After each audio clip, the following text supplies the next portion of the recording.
নমস্কার বন্ধুরা, নতুন একটি রেসিপি নিয়ে আমি মল্লিকা।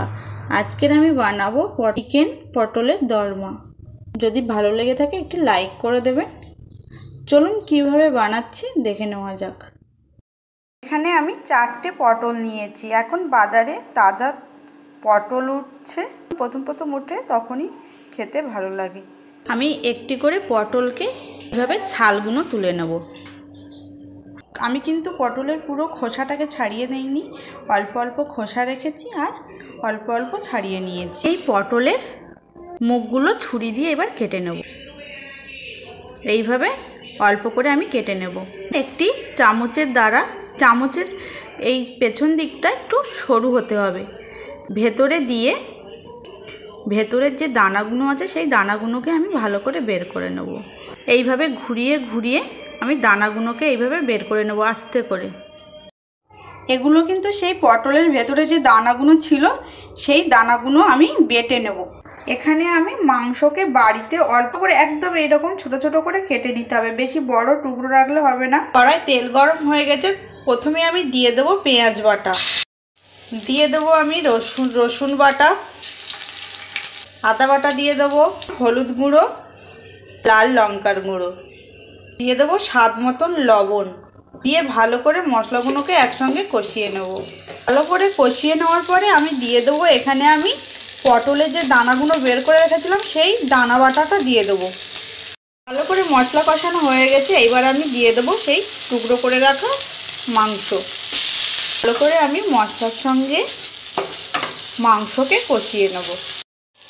ভালো করে আমার কষানো হয়ে গেছে, এইবার আমি একটি পাত্রে ঢেলে নিয়ে ঠান্ডা করে নেব। এখানে আমি একটি প্লেটে কষাটাকে ঢেলে নিয়েছি, নিয়ে আমি ঠান্ডা করে নিয়েছি।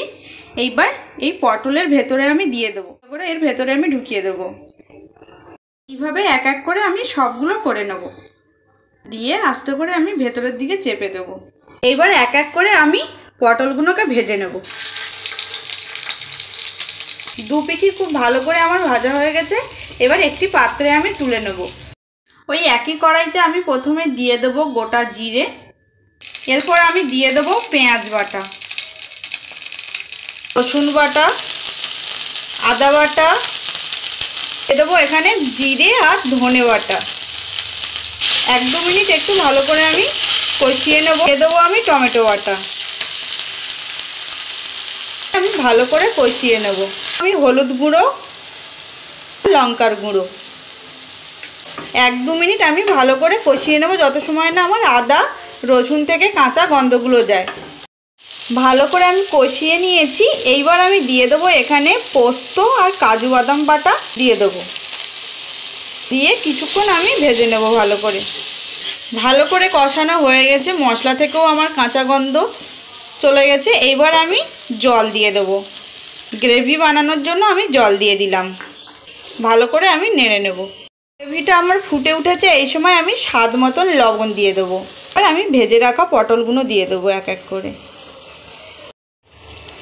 পটলগুলো দিয়ে আমি একটু নেড়ে দেবো। এইবার একটি পাত্রে আমি নামিয়ে নেব। একদম রেডি হয়ে গেছে আমার একদম পটলের দোরমা তৈরি হয়ে গেছে। আপনারাও এইভাবে বাড়িতে বানিয়ে খেতে পারেন। যদি ভালো লেগে থাকে আজকে আমার রেসিপিটি লাইক করবেন, শেয়ার করবেন।